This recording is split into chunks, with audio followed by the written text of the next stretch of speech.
अस्सलाम वालेकुम, समा डिजिटल के साथ मैं हूँ महविश सोहेल और मैं इस वक्त मौजूद हूँ बुनेर में। पीर बाबा का मकाम है ये बुनेर का, जहाँ पे इस वक्त हम लोग मौजूद हैं। और यहाँ पे आप ये वही नदी देख रहे हैं जहाँ पे एक बड़ा सैलाब का रेला आया और इस पूरे गांव को तबाह करके चला गया। यहाँ पे अभी तक हम देख रहे हैं कि लोगों के घरों की चीज़ें जो हैं यहाँ पे पड़ी हुई हैं। एक तकिया भी पड़ा हुआ है, वहाँ पे भी कुछ सामान घरों का पड़ा हुआ है। अभी मैं यहाँ पे देख रही थी कि चूड़ियाँ जो हैं लड़कियों की वो भी यहाँ पे बहती हुई जा रही हैं। पूरा गाँव जो है, जहाँ तक मेरी नज़र जा रही है वहाँ तक तबाह कुन मुझे जो है वो मनाजिर दिखाई दे रहे हैं। लोगों के घर यहाँ पे तबाह बर्बाद हो गए, लोगों के लाइफ स्टॉक जो यहाँ पे थे वो बर्बाद हो गए, खेत सारे यहाँ पे बर्बाद होके रह गए, लोगों के कारोबार जो हैं वो यहाँ पे तबाह होके रह गए हैं। अभी मैं देखती भी आ रही थी कि पूरा गांव जो है किस तरह यहाँ पे तबाह हुआ पड़ा हुआ है।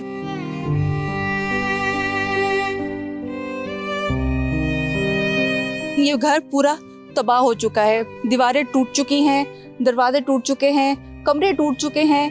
हमें सामने किचन भी दिखाई दे रहा है, किचन में भी हम देख रहे हैं कि किस तरह जो है सारा बुरा हाल यहाँ पे तबाह जो है वो घर का हो चुका है। तो लोगों के घर जो हैं वो इतनी बुरी तरह डैमेज हुए हैं यहाँ पे, और पानी जो है वो अभी तक यहाँ पे उसी तरह खड़ा हुआ है। और हेल्थ इश्यूज जो हैं इसकी वजह से इतने ज़्यादा बढ़ गए हैं कि अभी हम मेडिकल कैंप में जाएंगे।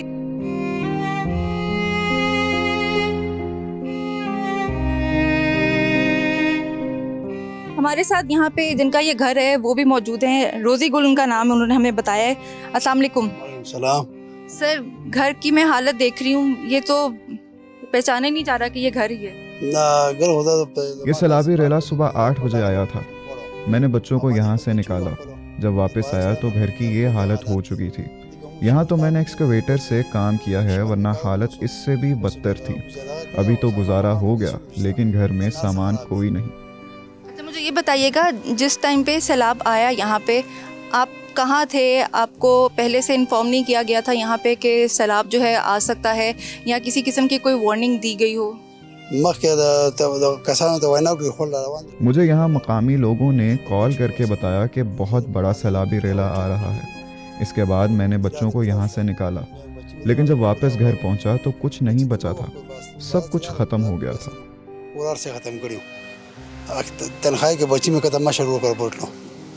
अभी आपकी फैमिली जो है वो कहाँ पर है? उनको आपने कहीं किसी सेफ मकाम पे जो है वो मुंतकिल किया है? बच्चे और बीवी को मैंने अपने दूसरे भाई के घर मुंतकिल किया था और अभी तक वो वहीं हैं। अब मुझे आप बताएं कि अब किस तरह दोबारा से आप अपना घर जो है वो करेंगे, क्योंकि एक घर बनाने में अच्छी खासी जमा पूंजी जो है वो लगती है। अच्छा खासा आपका यहाँ पे नुकसान हुआ है। लोग आते रहते हैं, वादे तो किए हैं कि हम मदद करेंगे और घर दोबारा बनाकर देंगे, लेकिन अभी यहाँ रहना मुश्किल है क्योंकि इसमें बहुत वक्त लगेगा। 3-4 महीने तो घर दोबारा रहने के काबिल बनाने में लग जाएंगे।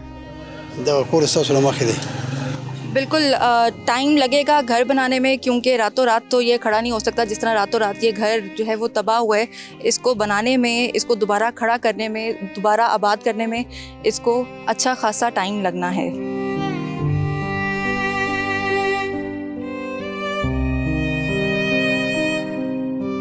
मुख्तलिफ NGOs जो हैं वो यहाँ पे काम कर रही हैं। मुस्लिम हैंड्स के हमारे साथ इस वक्त मैनेजर ऑपरेशंस यहाँ पे मौजूद हैं, इरशाद साहब, उनसे हम बात करेंगे। अस्सलाम वालेकुम। Thank you so much. वालेकुम सलाम। सर, मुझे बताइएगा, जब फर्स्ट इन्फॉर्मेशन आपके पास आई कि यहाँ पे बुनेर के मकाम पे यहाँ पे सारा जो है वो सैलाबी रेला जो है सारा कुछ बहा के अपने साथ ले गया, फर्स्ट स्टेप जो था वो क्या था जो आपने लिया था? हमारा जो फर्स्ट स्टेप था, फर्स्ट ऑफ ऑल हमने डिस्ट्रिक्ट मैनेजमेंट अथॉरिटी के साथ हमारी कोऑर्डिनेशन रही, प्रोविंशियल मैनेजमेंट अथॉरिटी के साथ और रिलीफ डिपार्टमेंट पेशावर जो है KP को जो लीड करता है उनके साथ हमारी कोऑर्डिनेशन रही। और सेकंड पे जो है हमारी जो जितनी भी ऑर्गेनाइजेशन वहाँ पर ऑन बोर्ड थे तो उनके साथ भी जो है विद कंसल्टेशन हमने एरियाज आइडेंटिफाई किए और फर्दर जो है क्या डुप्लीकेशंस ना हो, और हमने उस इलाकों को मूव किया और जो बेसिक नीड्स थे उनको आइडेंटिफाई करके रिलीफ एक्टिविटीज़ में हिस्सा लिया।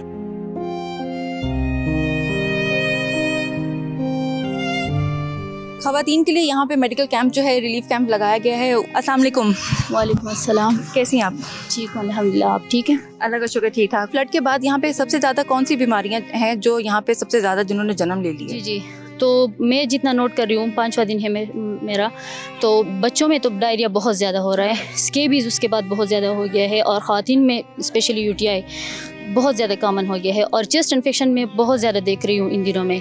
तो ये चीज़ें मतलब ये काफ़ी ज़्यादा पोल्यूशन, मतलब ये एयर भी पोल्यूट हो गया है और पानी भी, तो इसकी वजह से बहुत ज़्यादा मतलब बीमारियाँ इसके साथ और ज़्यादा हो रही है। मैं देख रही थी कि यहाँ पे पानी जो है वो अभी भी खड़ा हुआ है घरों के अंदर भी, तो उस वजह से डेंगू जो है उसका बहुत ज़्यादा ख़तरा है कि वो यहाँ पे जो है बहुत ज़्यादा फैल सकता है। जितना अभी तक पेशेंट रेट है वो ज़्यादातर डायरिया के साथ आए हैं, स्केबिस के साथ आए हैं, और चेस्ट इन्फेक्शन बहुत ज़्यादा कॉमन जो मैं देख रही हूँ, और इसके अलावा मलेरिया बहुत ज़्यादा हो गया है इस फ्लड के बाद। अच्छा, मुझे बताएं कि इस तरह के जो एरियाज़ होते हैं, जो फ्लडेड एरियाज़ होते हैं, तो वहाँ पे लोगों को किन चीज़ों का सबसे ज़्यादा ख्याल रखना चाहिए? एज अ डॉक्टर तो मैं सबसे पहले ये एडवाइस दूंगी लोगों को कि सबसे पहले तो वो बच्चों को अच्छी तरह गाइड करें, सफाई का बहुत ज़्यादा ख्याल रखें, मतलब हाइजीनिक वो काफ़ी ज़्यादा इसका ख्याल रखें। बच्चे इसकी वजह से बहुत ज़्यादा इफ़ेक्ट हो रहे हैं, बड़े तो फिर भी अपने आप को रख सकते हैं। दूसरी बात ये है कि जो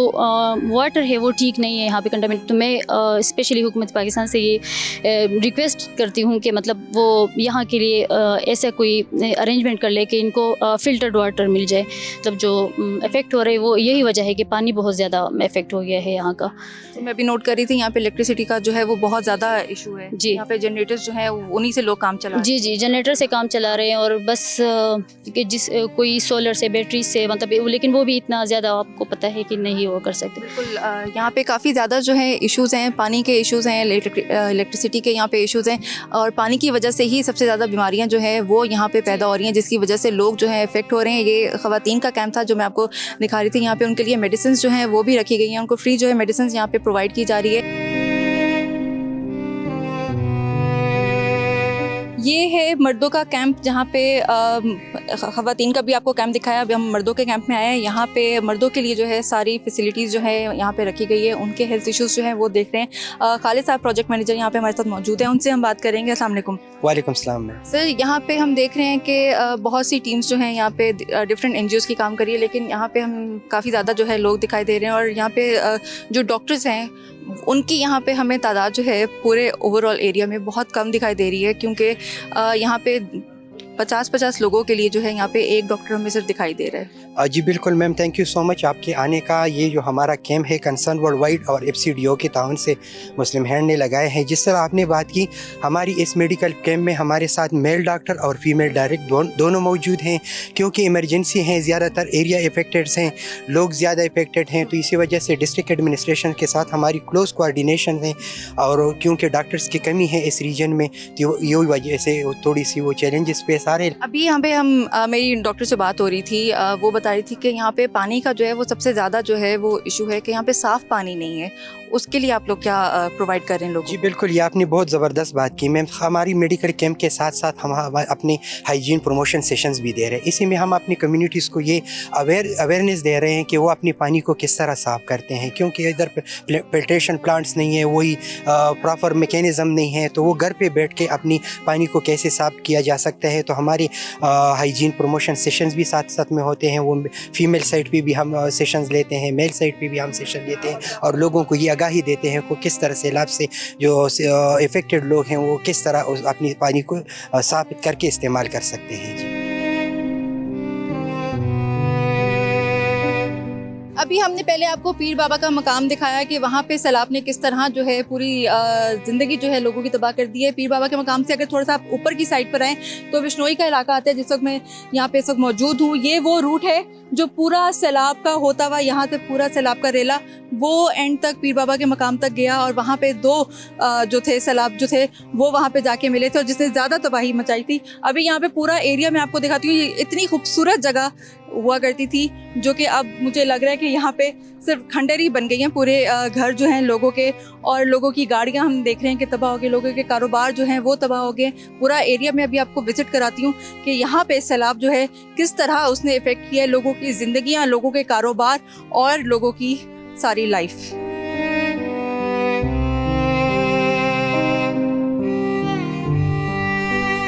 ये ये वो एरिया है जो अब तक मैं देख रही हूँ कि सबसे ज़्यादा इफेक्ट हुआ है। लोगों की चारपाइयाँ घरों से जो है जो सैलाब के रेले में रिढ़ के यहाँ पर आई हुई हैं। ये गेस्ट हाउस है जो हमें बताया गया है कि ये पूरा तबाह हो गया है। यहाँ पे गाड़ी भी हम देख रहे हैं कि किस तरह बुरी तरह फंसी हुई है। नीचे उन्होंने बनाया हुआ था, पार्किंग लॉट बनाया हुआ था, ये पूरी तरह जो है वो बर्बाद हो गया, डैमेज हो गया है। ये यहाँ पे देख रहे हैं कि किस तरह यहाँ पे कितना ऊंचा रेला जो था यहाँ से होता हुआ गया है बिश्नोई से पीर बाबा के मकाम तक।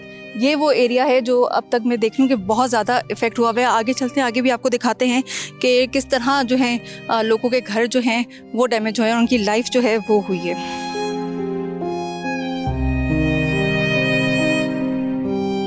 खूबसूरत पहाड़ आप देख रहे हैं। पहाड़ों के बिल्कुल सामने यहाँ पे खूबसूरत घर हुआ करते थे, हंसते बसते घर हुआ करते थे, जो एक सैलाब आया और पूरे घर यहाँ पे जितने घर थे वो तबाह करके ले गया। सारी अपनी साथ अपनी यहाँ के रहने वालों की मुस्कुराहटें, उनके लोग, उनके प्यारे, हर कोई छोटी से छोटी चीज़ जो है घर की वो अपने साथ यहाँ पे अपने साथ बहा ले गया। मेरे साथ यहाँ पे हबीबुन नबी साहब मौजूद हैं। इनका यहाँ पे बहुत ज़्यादा नुकसान हुआ है। अस्सलाम वालेकुम सर। वालेकुम अस्सलाम जी। सर अभी मुझे पता चला था कि आपका यहाँ पे तकरीबन आपकी फ़ैमिली के 17-18 लोग जो हैं उस सैलाबी रेले में जो हैं वो शहीद हो गए। तो अल्फाज नहीं मेरे पास, मैं आपसे क्या कहूँ, लेकिन इतना बड़ा लॉस है। आपका घर भी आप बता रहे थे कि यहाँ पे ये आपका था, वो भी सारा तबाह हो गया। बहुत मुश्किल है सब कुछ मैनेज करना। जी बिल्कुल, ये तो वाक़या पेश आया था। ये अल्लाह ताला की तरफ से एक इम्तिहान था। हम उसको मतलब हर तरह से मंजूर करते हैं और हमारे इसमें जो है 18 अफराद जो है वो शहीद हुए हैं और साथ ही हमारा जो घर था वो मुकम्मल तौर पर तबाह हो गया है। जी हो गया। आप यहाँ पे टीचर हैं, यहाँ पे बच्चों को तालीम देते हैं, तो अभी यहाँ पे जो करंट सिचुएशन है, बच्चों को आप किस तरह यहाँ पे उनको एजुकेट कर रहे हैं कि यहाँ पे अब जिस तरह की सिचुएशन है इसमें उन लोगों ने किस तरह सर्वाइव जो है वो करना है, क्योंकि अभी यहाँ पे सारे ही सर्वाइवल मोड में हैं कि किस तरह उन्होंने अपने आप को बचाना है, अपने घर वालों को बचाना है, क्योंकि जिस तरह की यहाँ पे बीमारियाँ फैल रही हैं, जिस तरह का यहाँ पे सारा हम देख रहे हैं कि यहाँ पे तबाह हुई हुई हैं चीज़ें। बिल्कुल जी, मैं ख़ुद भी स्कूल टीचर हूँ, लेकिन आपने जो बात बच्चों की तो हमारे घर वाले अपने बच्चे जो है वो तकरीबन 3-4 दिन तक पहले जो थे वो ख़राब थे, लेकिन अभी वो अपने नॉर्मल हालत में जाते हैं। जी अच्छा, और यहाँ पे आपकी फ़ैमिली के जो 17-18 लोग यहाँ पे फौत हुए, उनमें आपके वालिदैन थे, उनमें आपके बहन भाई भी थे?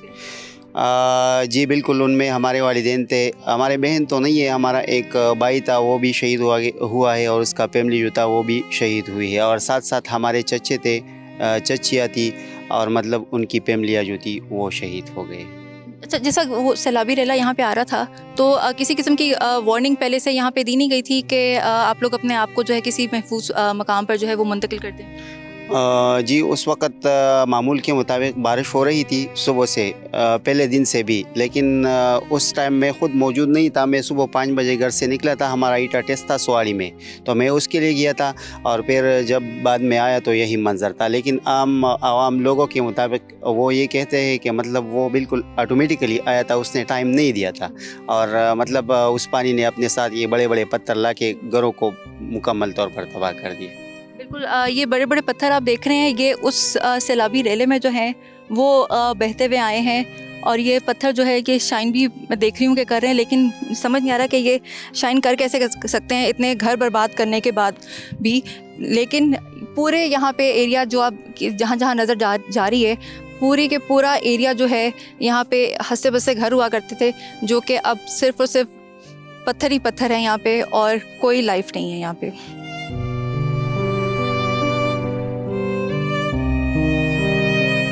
यहाँ पे इमदादी कैंप्स जो हैं वो भी लगाए गए हैं। लोगों को जो है यहाँ पे इमरजेंसी किट्स जो हैं वो दी जा रही हैं। यहाँ पे आप देख भी रहे हैं कि लोग जो हैं अपनी इमरजेंसी किट्स के लिए जो है वो यहाँ पर आए हुए हैं। इसमें उनके लिए घर के राशन के लिए है, उनके लिए ख़वातीन के लिए जो है वो एक स्पेशल बॉक्स जो है वो बना गया ताकि वो उनकी पर्सनल हाइजीन के लिए उनमें चीज़ें रखी गई हैं।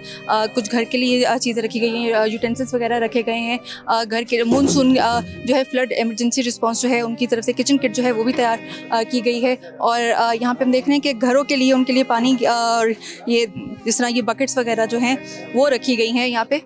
लोगों से भी हम यहाँ पे बात करने की कोशिश करते हैं कि वो क्या कहेंगे कि इन इमरजेंसी किट्स के हवाले से, घर का राशन के हवाले से कि यहाँ पे उनको दिया जा रहा है। अस्सलाम वालेकुम सर, मुझे बताइएगा ये किट्स जो हैं आप लोगों के लिए तैयार करके यहाँ पे लेकर आए, आपके घर के कितने लोग जो हैं वो इफ़ेक्ट हुए हैं या आपका घर जो है कितना इफ़ेक्ट हुआ है इस सैलाब की वजह से? यार हमारा तो सबसे पहले तो मैं बता रहा हूँ हमारा माली नुकसान हुआ है, जानी कोई नहीं हुआ और जितने भी करीबी रिश्तेदार हैं इसमें ज़्यादा जानी नुकसान हुआ है, माली भी हुआ है, सब कुछ हुआ है इसमें। हाँ, तो अभी आपका घर जो है वो जो है ज़्यादा जैसे कह रहे हैं कि इफ़ेक्ट हुआ है और आपका कारोबार जो है वो भी इफ़ेक्ट हुआ होगा इस फ्लड में पूरे में, तो अभी आप लोगों ने उसके लिए क्या जो है नेक्स्ट स्टेप कर रहे हैं कि किस तरह जो है उन सारी चीज़ों को जो है वो समेटना है? क्योंकि मैं देख रही हूँ बाहर सारा मैं घूम कर आई हूँ, अच्छी खासी जो है इस फ्लड ने तबाही मचाई हुई है। अल्लाह की तरफ से जो इम्तिहान हमारे ऊपर आए हम इसमें कुछ भी नहीं कर सकते और जितने जो तबाही मचाई है, इतनी सैलाबी बह के पूरे गांव की तबाही हुई है और सारा गांव मुतासिर है यहाँ पर।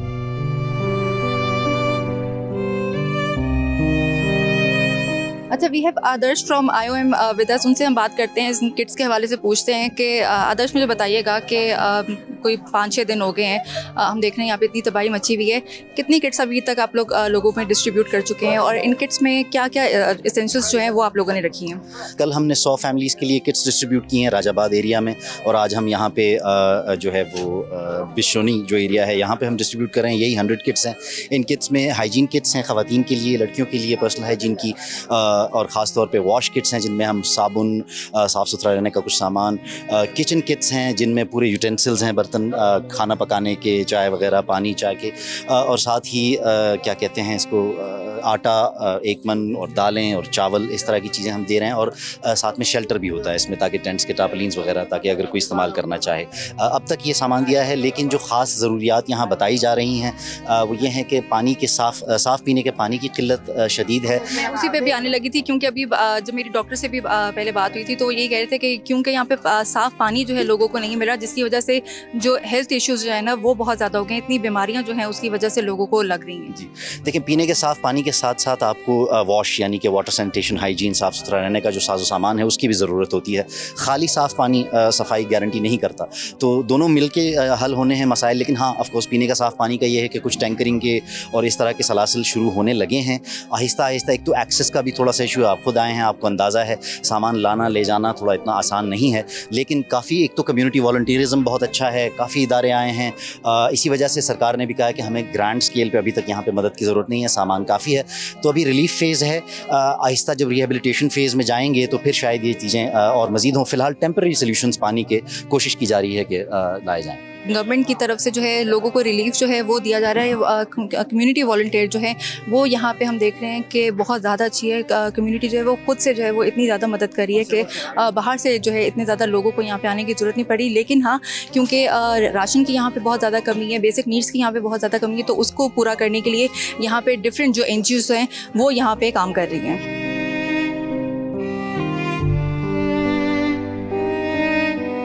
हमारे साथ ऐसा कि खातून मौजूद हैं, इनके यहाँ पे 5 घर थे और पांचों के पांचों वो घर जो हैं सैलाब के रेले में जो हैं वो बह गए। इनके सारा घर का साजो सामान कुछ भी इनके पास नहीं है। यहाँ पे ये पास ही घर हैं लोगों के जहाँ पे जाके रहती हैं, रात को दिन में बाहर आ जाती हैं, यहाँ पे फिरती हैं और अपनी चीज़ें जो हैं जो कोई भी अगर उनको कुछ मिल जाए तो वो यहाँ पे जो है वो जमा करिए। उनसे हम बात करते हैं, पूछेंगे। अस्सलाम वालेकुम। वालेकुम सलाम। अम्मा मुझे बताइएगा कि यहाँ पे 5 आप बता रही थी आपके घर हैं कि सारे के सारे बह गए, अभी आप किस तरह यहाँ पे गुजारा कर रही हैं? फैमिली आपकी जो है वो खैरियत से है, वो ठीक है? हमारा सारा घर सैलाब की नज़र हो चुका है, हमारे पास कुछ नहीं बचा।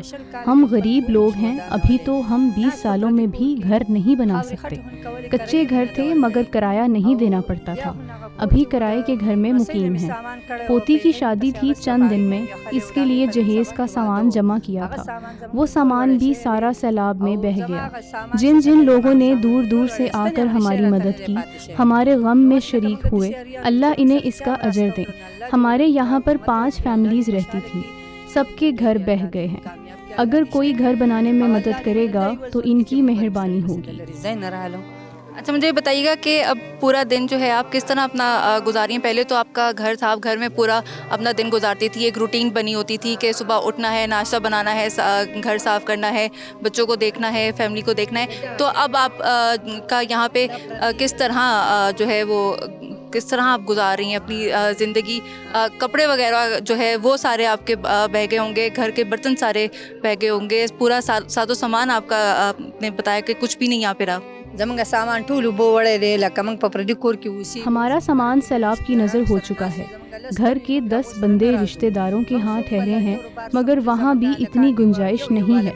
लड़के छतों पर सोते हैं, हम ज़मीन पर सोते हैं, क्योंकि चारपाइयाँ भी पानी में बह गईं। यहाँ रेत पर बैठी रहती हूँ, कोई 10 रुपए देकर जाता है, कोई 20 रुपए। गरीबी दा जजीरा नूरी खबरी राला नाराजिनो।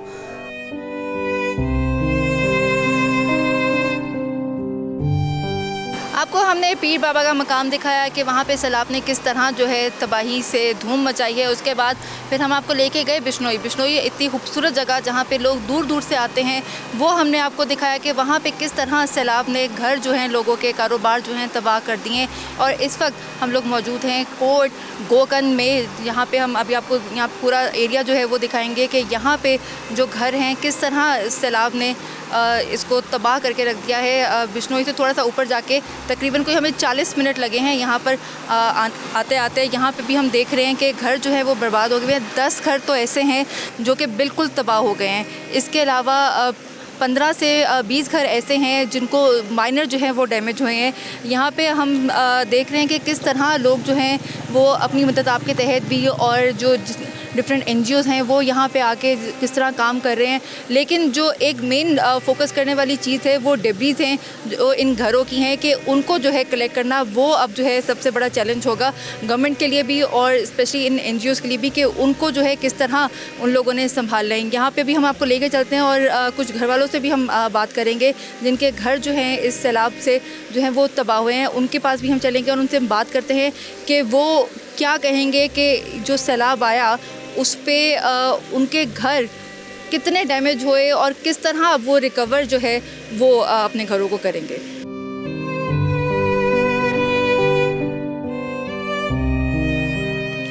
ये जो आप घर देख रहे हैं ये ऐसा कभी भी नहीं था। यहाँ पे हंसते खुश इखलाक प्यारे से लोग यहाँ पे रहते थे, अपनी फैमिली जो है उनके साथ, जो कि अब यहाँ पे नहीं है अनफॉर्चुनेटली। यहाँ पे हमारे साथ रेस्क्यू के एहलकार मौजूद है, 112 के करामतुल्लाह साहब हैं हमारे साथ। उनसे हम बात करेंगे और वो हमें सारा बताएंगे कि यहाँ पे ये एरिया बिल्कुल भी ऐसा नहीं था। यहाँ पे सारी ग्रीनरी थी, लेकिन अब यहाँ पे पत्थर ही पत्थर हैं। जहाँ तक हमारी नज़र जा रही है सिर्फ पत्थर ही पत्थर हमें नज़र आ रहे हैं। जो ग्रीनरी थी, जो खूबसूरती थी यहाँ की, वो अब यहाँ पे नहीं है। आप यहाँ पे आपने बताया कि 15 अगस्त से यहाँ पे आप लोगों ने अपना कैंप लगाया हुआ है। 35 जो है यहाँ पे हुई हैं डेथ्स हुई हैं, जिनमें से 34 बॉडीज़ आप लोग रिकवर कर चुके हैं। अभी भी एक जो है वो नहीं मिली, लॉस्ट है। तो क्या आप देख रहे हैं कि आप पहले जब आते थे ये इस तरह का एरिया होता था क्या? बहुत ही ज़बरदस्त एरिया था ये, क्योंकि आपको पता है कि बहुत सारे लोग यहाँ पे विज़िट करने आते थे। यहाँ पे ग्रीनरी थी। मैंने आपको साइड दिखाई कि वहाँ पे 8 कनाल की ज़मीन थी, वहाँ पे फिर एक 2 मंजिला घर था। तो ना वो ग्रीनरी है, ना वो घर है, ना उनके लोग हैं। तो ज़्यादातर जो भी लोग यहाँ आते थे यहाँ पे सिर्फ तफरीह के लिए, अब जो भी आते हैं वो उनके जो आँखें ना वो अश्कबार हो जाते हैं, क्योंकि बहुत ही खूबसूरत एरिया था। और ये जो पत्थर आप देख रहे हैं ना, ये मेरे अब्बू की एज 93, उन्होंने कभी ये नहीं देखे थे, और हम तो हमारे लिए तो ये बहुत अजूबा है। तो देख रहे इतने बड़े बड़े पत्थर हैं कि मेरी हाइट जो है वो 5'8" और ये 5'8" से कहीं ज़्यादा जो है ये ऊंचे ऊंचे पत्थर। वो जो फ्लड है ना, वो 9 बजे जब हम ऑफिस से निकले थे तो हम आए थे। वो जो फ्लड हमने देखी है ना, अगर वो आप देखती तो बहुत मुश्किल था उसको देखना, उसको सहना। फिर वो उसमें उसकी जो आवाज़ थी बहुत डिफरेंट किस्म की, क्योंकि उसमें यही पत्थर जो थे यही मूव कर रहे थे और लोग इंतही खौफनाक लोगों का मंजर था। फिर हमें कॉल यहाँ पे आई थी कि कोर्ट से 9 बच्चे वो बह चुके इसमें। फिर यहाँ से ये जो सामने आप देख रहे हैं, यहाँ पे 2 मंजिला घर था, उनकी पूरी फैमिली यहाँ पे, ना वो आपको देख रहे, आप देख रहे हैं कि ना वो घर है ना वो लोग है। तो वहाँ से हमने रेस्क्यू टीम जो हमने स्टार्ट की मूवमेंट, तो पहले हमने जो लाइव विक्टिम थे उनको घरों से निकाला है, क्योंकि यहाँ पे आपको पता है लोग अपने घर से नहीं निकलते, उनको निकाला है। फिर हम बहुत शॉर्ट होगा जिसमें आप लोगों ने निकाला होगा, बहुत मुश्किल होगा उस वक्त मैनेज करना सारा कुछ। बहुत ही मुश्किल था, और उसके साथ साथ ये जो सायरन थे ना वो हमारे जहन से भी नहीं निकल रही उसके बाद, क्योंकि वो टाइम वो वीडियोस हमारे पास मौजूद है कि इतने ही टफ। और फिर वो लोग वीडियोस बना रहे थे, उनको भी समझाना कि आप यहाँ से हट जाए, क्योंकि वो मिली सेकंड्स में वो लोग जो है ना जो वीडियोस बना रहे थे बच गए। यहाँ पे एक लड़का था वो जो यहाँ से सर्वाइव कर चुका था, जब वो वीडियो बना रहा था तो उसी दौरान वो फ्लड आई उसको भी लेके गई है। तो बहुत ही मुश्किल मंजर था देखने के लिए। और अल्हम्दुलिल्लाह हमने, हमारे रेस्क्यू टीम ने, ये जो हमारे साथ सीजू वाले भी आए थे, इन्होंने काफ़ी कोशिश की है। तो अल्हम्दुलिल्लाह जो 35 डेथ जिनकी हुई है उसमें 34 रिकवर कर चुके हैं। स्टिल एक बच्चे की डेड बॉडी है वो रिकवर करनी है। सो इंशाल्लाह वो कल जो ऑपरेशन है हम अनकॉल करेंगे। तो आपने तो देख लिया इसमें, अगर एक बच्चा किसी पत्थर के नीचे आ जाता है, अगर एक पत्थर नहीं 10 पत्थर के नीचे आए तो हम वो रिकवर कर लेंगे।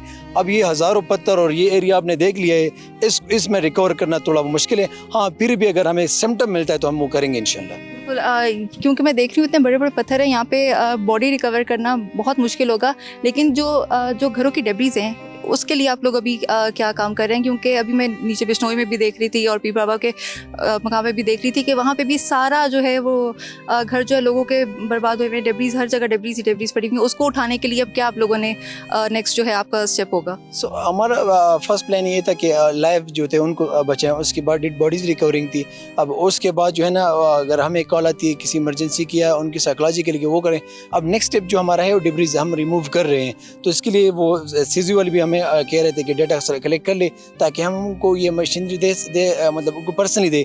तो वो भी करेंगे, हम भी करेंगे इंशाल्लाह। अभी नेक्स्ट जो हमारा स्टेप वो डेब्रीज रिमूव करना है और उसको हमारे पास मैन पावर है और इन्होंने प्रोवाइड किया है, तो इंशाल्लाह उसके थ्रू हम करेंगे इंशाल्लाह।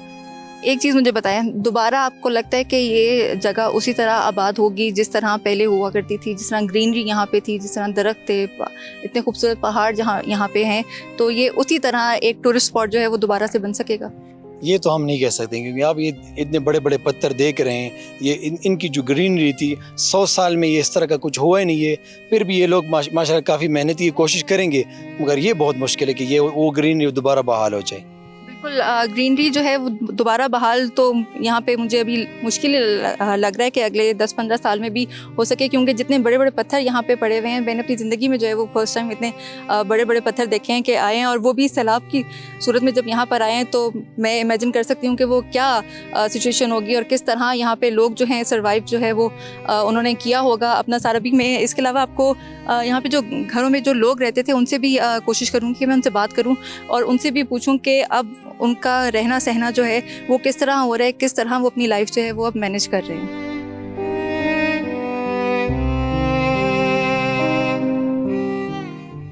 कोट गोगन का ये वो वाला मकान है जो कि आप देख रहे होंगे कि कम्प्लीटली जो है ये डैमेज हो चुका है।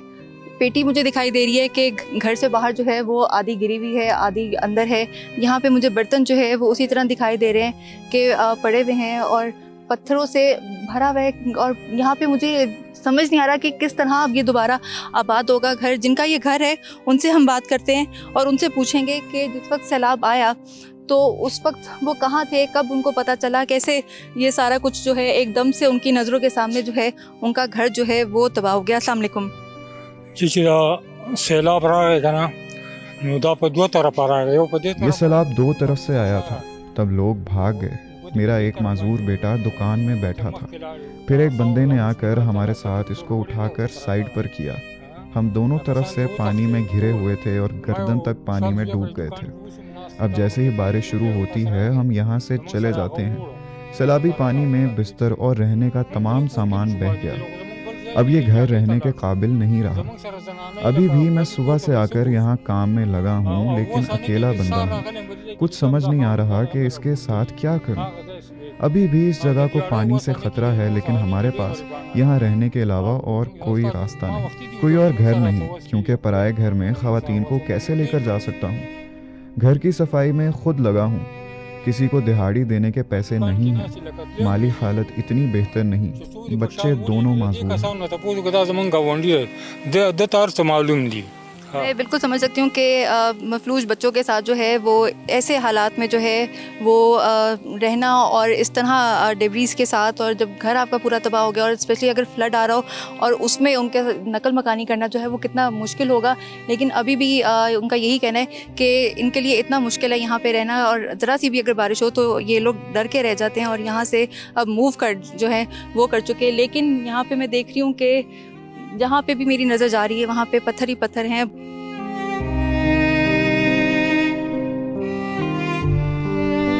हमने आपको डिफरेंट एरियाज घुमाए, दिखाए और बताया कि किस तरह डैमेज किया है इस एक फ्लड ने, कितने लोगों की ज़िंदगी जो है वो उसने खाई है, कितने लोगों की ज़िंदगी बर्बाद की है, कितनी लड़कियों के जो उनके जहेज़ थे वो उसने बर्बाद किए हैं, कितने लोगों के घर जो हैं खुशियाँ वो अपने साथ डुबा ले गया है।